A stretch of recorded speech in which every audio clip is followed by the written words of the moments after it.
Welcome everyone to Tuesday Talks. Yet again, another wonderful Tuesday Talks. We do this every other Tuesday live here on twitch.tv/the Guild. Join us for the versions of it on YouTube as well if you would rather or miss our live ones. We release one every Tuesday. So what we'll be doing today is two different sessions. We'll do our first session, as you can see below us, world building, town creation, or below me.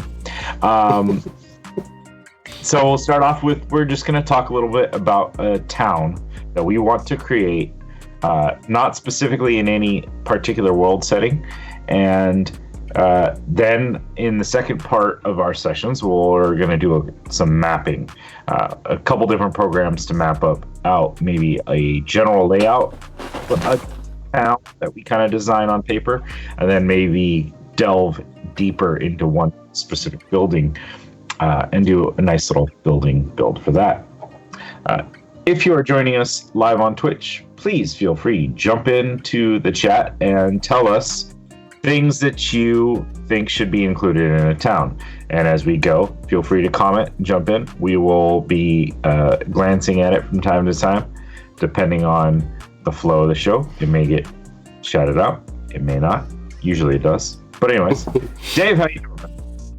Really good. I'm excited about this new, I guess we'd call it mini-series, maybe, even, on Tuesday Talks, because we kind of decided at the beginning, it's like, it would be kind of neat for you, the watchers, to have just like a generic world-building series where we build a town, build some other aspects of the world, and see what we come up with, really. I mean, because we've got the established XP Guild world settings of Morosia, and then there's the Shattered Lands, and we're running actually Forgotten Realms and a bunch of other stuff. But I think it'd be really neat to like do our own in-house live session world building thing and get more into depth. Because if you go on YouTube, we have World Building 101, and that covers like the general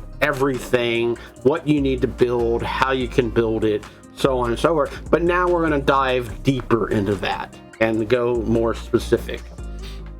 Yeah, we're going to go into, throughout the times that we do these world building shows, the plan is to kind of pick aspects that we talked about, especially in the World Building 101, and we're going to delve into it. So this is like the next level of class. It's been a long time since I've been in college, but let's say the 200 series of classes is what we're going to do here. That's true. Like we're stepping up. We're going to do the more micro level, I guess, where we're going to dive in and look at specific parts of the overall world building process. And we're better to kick that off than a fantasy, village, town, whatever. So we're going to kind of talk a little bit about what we want to create. We have come into this with no preordained design. And the thing is that no matter whether you're playing in Forgotten Realms or Exandria or Morosia, Shadowlands, whatever, any setting you want, your own personal homebrew setting, you're always going to need a town. Yeah, now, absolutely. We might end up giving the town a name. We might not. We haven't gotten there. But you're always welcome to either steal that directly or put your own name on it. Or just take this as an inspiration on how to create your own town from the thought process behind all the way through. So once we get done with everything and whatnot, and if you actually like what you see, what we've built and whatnot, and you don't want to sit there and watch the Twitch video and write down stuff and whatnot, we'll put it all together for you and put it over on our Patreon.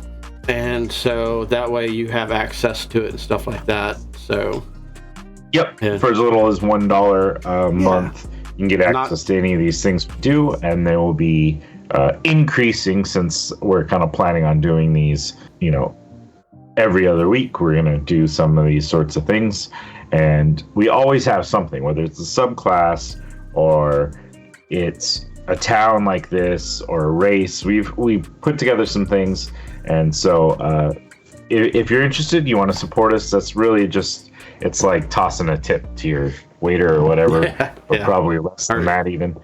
Definitely less than that. So, all right. Hopefully you're not paying your waiter $1. Oh, yeah. Anyways, as we're looking at the town.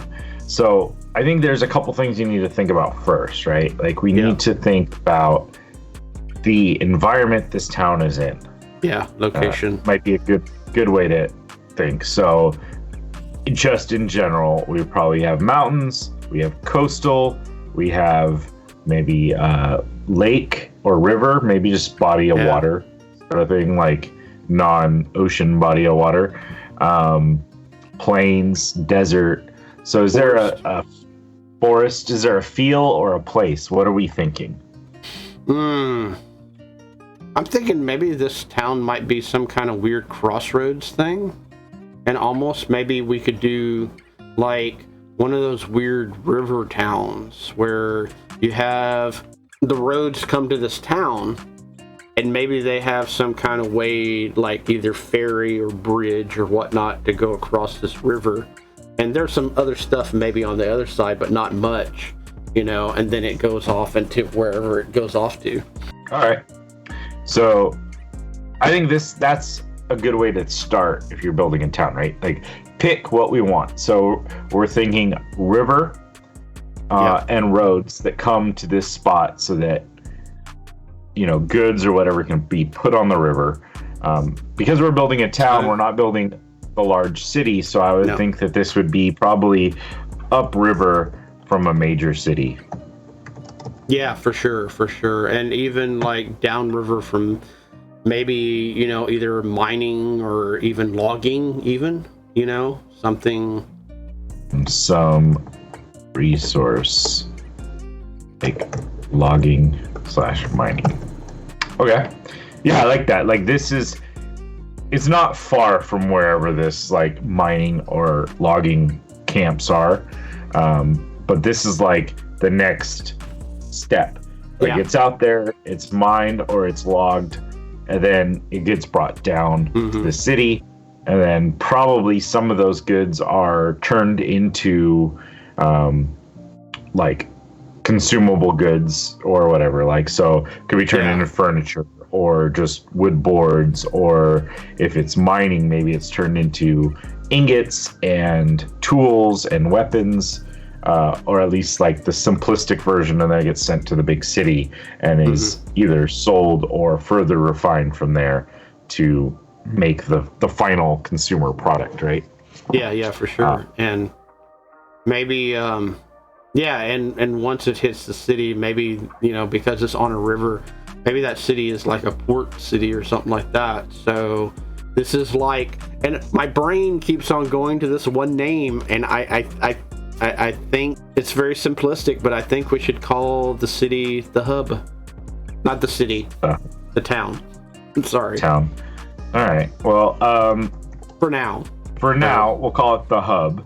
And probably some other name we'll come up with that's like more specific, or we'll leave it at that, and the hub will be a generic term, and you import, your setting specific names that we think will go along with this pretty well. Sure. All right, cool. So that's a start. Now, are we thinking more mining or more logging? And it doesn't have to be fully one or the other, because you figure like if you're along a river, there's probably forests nearby. There's probably some sort of wooded terrain, but I think it'd be neat to do forest. Okay, so it's more logging. So let's just go with logging / forest is the predominant, I don't know, cash crop or sellable resource. So that's also going to probably imply some things, that there's probably some hunting. For sure. For trading here. Because if there's a forest, even if they are logging parts of it, there will be plenty of areas for that sort of thing. Yeah, absolutely. Now, all that was kind of a step or start, right? So Yeah. we're gonna then look at these and try to figure out, in a town like this, what do we need to include? So I think since our industry focuses on logging, I think there should be lumber mills. I think that's the primary, not only primary industry, but solely set up around those type of companies. Yeah, I think the lumber mills, probably carpentry. Yeah. Shops. So places where they take the lumber and they turn them into, furniture and things like that. All right. So lumber mills, maybe there's not a lot. Depends on the size, right? So yeah. I'm just going to put the S in parentheses. So depends on how big you want your town to be, how large of a world scope it is.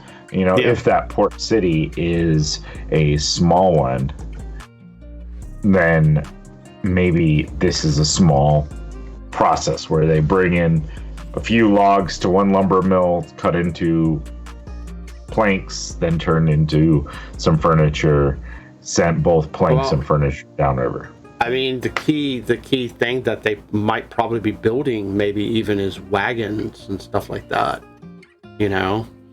Carts and various things of that nature.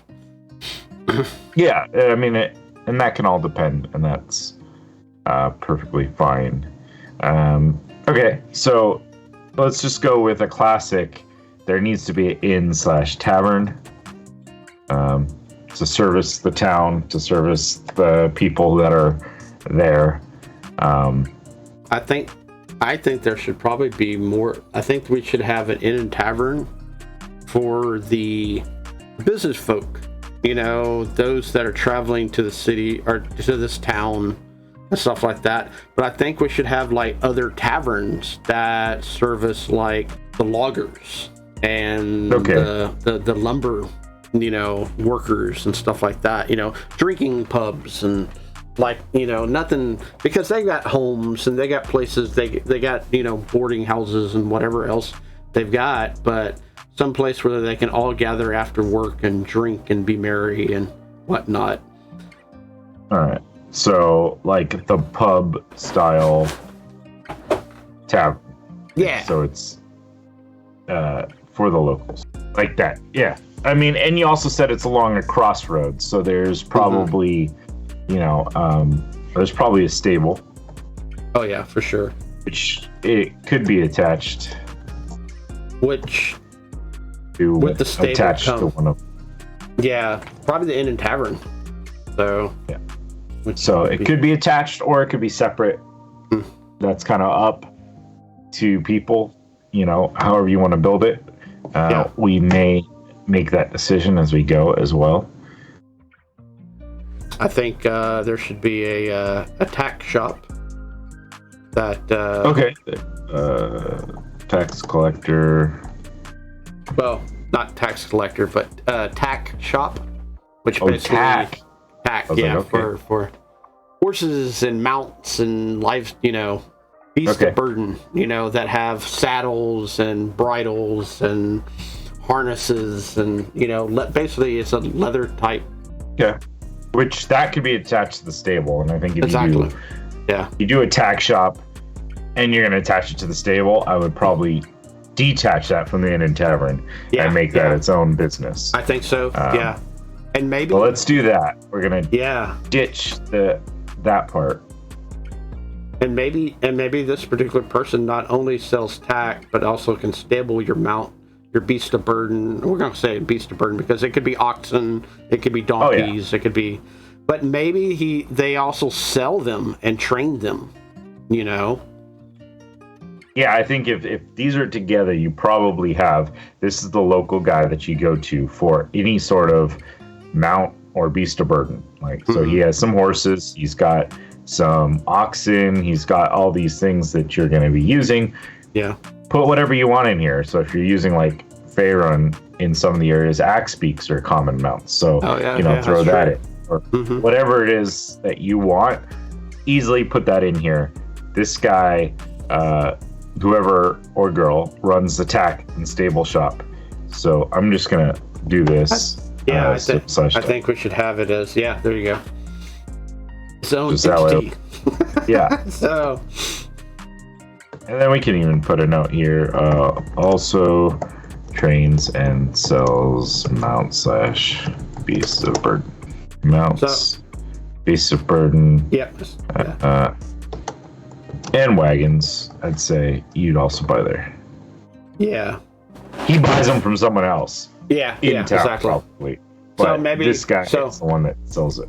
So let's put down a Wainwright / Wheelwright shops, which basically or wagon makers, basically. It's what those terms are known as.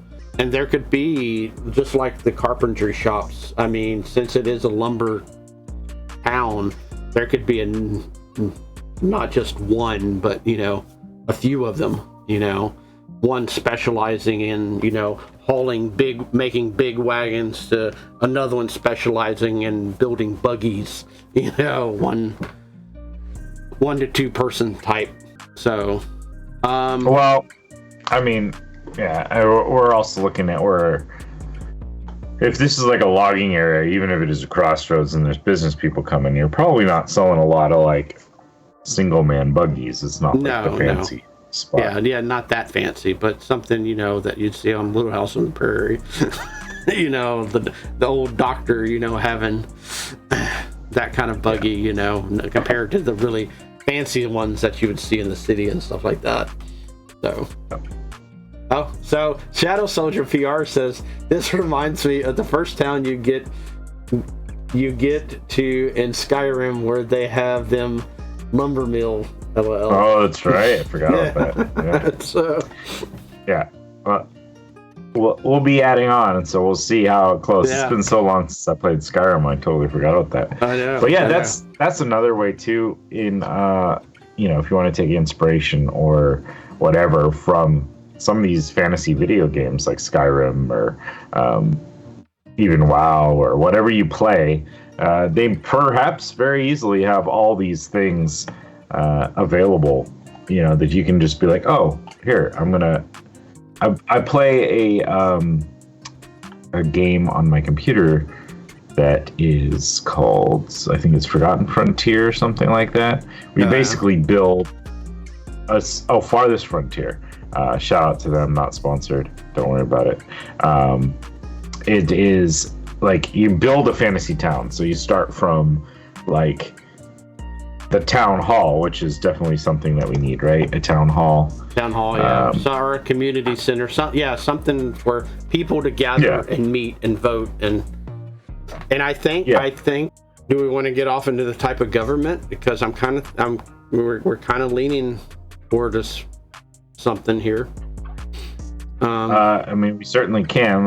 Let's go in between these two, and we'll do town information, just something to call it. So, government.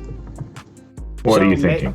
I'm thinking, since it's built around these lumber mills and logging and stuff like that, maybe the town is run by these people, the owners of these lumber mills and heads of industry. So are we thinking it's like a guild that runs this, or is it like a consortium of the wealthy here, or is there one landlord that kind of facilitates all this? Maybe not one landlord. I think it should be like a council of people. All right, the most prominent business owners. That's the word I was trying to remember. Business owners. All right. So how do they make the council? Do the council members select the new members? Is there some sort of voting system? What are we thinking? Maybe every X amount of years the town goes into this big, almost like a festival, all to the point of it's election day, or something like that, and it leads up to a lot of different deals being made about this person being elected and that person being elected, and the town, votes on that. And of course, whoever can line whoever's pockets or, make whatever deals, this, that, and the other, gets the most votes. Okay, cool. And that's probably all the depth you have to go into, at least to start with, unless your players are like focusing on being in that town for a long time.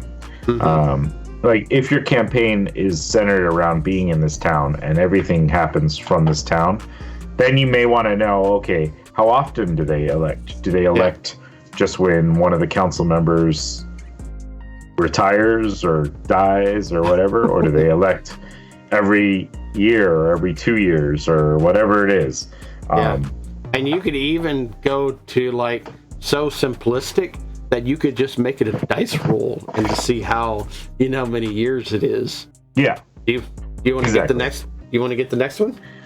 Yeah. So Shadow Soldier in chat said, just depending on the type of setting, maybe this town has richer minerals or better, stronger, more durable wood, or the wood is infused with magic or even magic science from an artificer. I like That's that. Cool. Yeah. I do like it. So magical / more durable wood makes it highly in demand. Cool. And it could be something too, like depending on how you want it to be, but perhaps they're very protective of who gets to like work this wood, like who gets to be in the village and profit from this. Like they don't want, a bum rush. So they like being a small town. Yeah. So likes being a smaller town and there's probably a way, but you have to prove that you're worth it. You have to prove that you're not a problem. Cool. I love that because on top of that, maybe they have a strict policy for companies that are coming in and stuff like that. Maybe they have to take X amount of cut from that company for them to operate for X amount of years before they're accepted into regular business runnings of everything, So, like, do you want to get that next one? Yeah. So, like, if you come in, well, we're going to take 90% of your profits right off the bat. Then, if you prove yourself after 5 years, then we can drop it down to maybe 60%. So, and the next one is Shadow Soldier PR once again says maybe they also have special techniques that's passed down to generations. Oh, for sure. Definitely. Which is probably also another way that it is policed. Like, that's probably another way that you're keeping outsiders from coming in because they can't even compete, with the methods that are used by these town folks that have worked these magical woods. And I like the idea of it like magical woods. Like there's something happened here ages ago and maybe no one remembers. No, definitely not. And it just infused the wood in this area with this magic.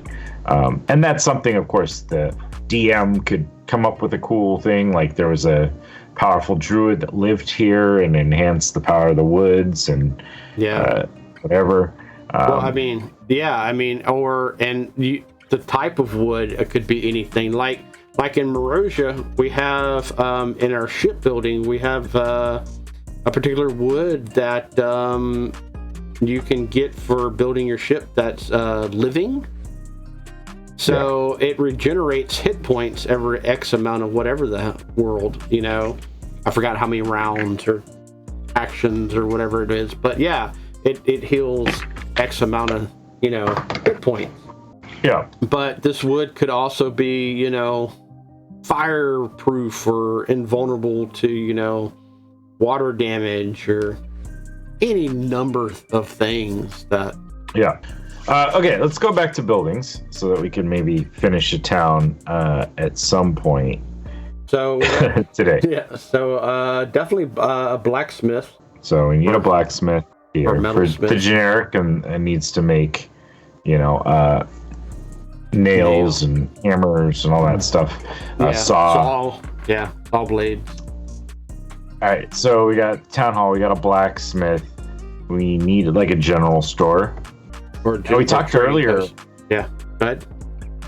Yeah, we talked earlier about like a fur trading, so I would think we did that there is a tanner. Yeah. And a leather worker. And they're called dyers. And we can put like leather dyeing or whatever in parentheses next to it or something. Or even fur. They could dye fur. I mean, turning different types of. Yeah. Okay. Another one. Fur. They're called. Which deals with the fur part of it, not the leather part of it. Separate from like just being sold in the general store?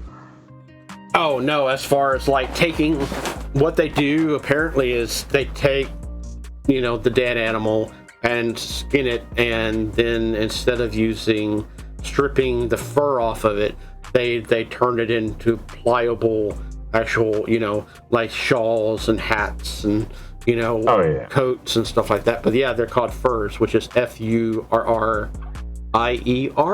if I remember right. So it's insane of like if you go and do research on the jobs of medieval, people. I mean, it's like miles and miles of different little. Yeah. Okay, so we talked about it being along a river. Yep. And there being a way to transport it down to the main city. So there has to be some sort of docks here, even if it's a minor docks. Like, it doesn't have to be major, but there's got to be docks there. We can definitely do like barge/boat docks. Yeah. Maybe it's I think it's more like barges. Like you would see in England, maybe, like they had on the canals and stuff like that. Yeah. I think let's have a bridge here, because we did say that there was roads that kind of came through this area. Mm-hmm. Yeah. So kind of picturing like there's a river, which we'll get to the mapping eventually. There's a road that kind of tees through that, and then there's like forest that surrounds much of it. And I'm thinking like upriver, there's a major logging camp. Oh yeah, and then they probably float everything down, and maybe right at the bridge they have like some sort of system where they've like hammered in giant logs into the ground to stop them from floating past. So like there's almost like a minor dam that like they float the logs down to, and then from there they're pulled out of the river and then processed. Cool. Let's see what else. We got stables. We got pub, inn, carpentry tools. So Shadow Soldier PR says could be that there was a magical war and the land absorbed the magic, and everything grows faster and bigger and stronger, aka more durable. So the town is a agriculture farm area. Yeah. So like that's just something like I'd say come up with your reason in your world why you want. So I love that idea, like a war fought here centuries ago, but it just absorbed the land. Maybe there's some magical artifact that was being stored here, and it's drifting some of its power out to other things. However you want to work that into your adventure, and I would think it could very well be, if this is going to be a major point in your game, then this is probably a reason why your adventurers are here. Like, they either need to discover what it is for, finding the thing that they need to defeat the big bad, or the big bad's after this, or, any number of wonderful things here. Or simply on another aspect of it is maybe your druid society wants to turn it back into what it used to be. Some kind of magical grove that was once lost long ago during whatever war, just, whatever you come up with, basically. Yeah. Okay. So, are we missing any major non-house? Like, because of course there's houses. Yeah. Here. Would they produce their own candles here, or would that be? And I probably, because they can make soap and candles, because we do have animal products, right? Mm-hmm. So you can take the fats and stuff from those to work on these sorts of things. And maybe maybe they have beehives and stuff like that for not only the honey, but also making beeswax candles and beeswax soap and things of that nature. Which maybe they have a farmer's market, like the local farmers around come every Saturday or Sunday or whatever day they pick, and sell their wares, whether it be the turnip farmer or the cabbage farmer, so okay. So which also could be linked into festivals and the like that this town has. So all right, so like a market square, like maybe a town green in the middle, that then once a week or something, people bring their wares in from the outskirts and are able to set up little booths and sell it. Yeah. Okay, cool. I like it. So we got houses, and I think this is probably a pretty good list here. And I don't know how many we want to add in. You can always add. There's always things, right? There's always something. Yeah. Temple, probably. Temples, temples and churches. At least something to that degree. Yeah. And depending on your world, it could be easily like a multifaceted church. Like, so if it's a typical D&D setting, right, where there's like, a big pantheon, well, it could be a general church, like a generic shrine area that, depending on the festival or the time of the year, they maybe emphasize one or the other, or they have like little cubbies where people can come and worship the individual gods, bring offerings. You figure like a big city will have one for everybody. Yeah. But it's a little town, so there might be a patron of this town or a god that they more, are identify with. But then there'd be other spots to worship the other gods nearby. And maybe it's even, and maybe it's like the typical small town, even where the church/temple is multi-use. So maybe if this particular place has a school, maybe that school is actually within the church/temple itself too. Or I like that idea too. Like, it's also the schoolhouse. We're not doing religious sermon. So probably the cleric or the priest, whatever, that runs this shrine is the educated member who also teaches all the kids the basic stuff they need to get taught. All right. I don't know. What do you think? I think we're pretty good. I don't want to go too long.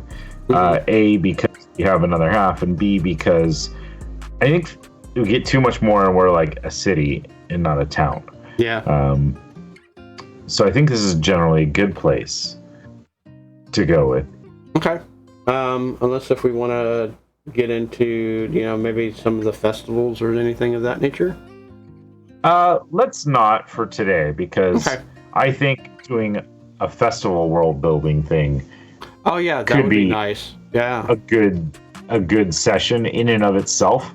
And we've already gone for, about 40 minutes or so. Yeah, true. So that's usually where we kind of try to keep our episodes.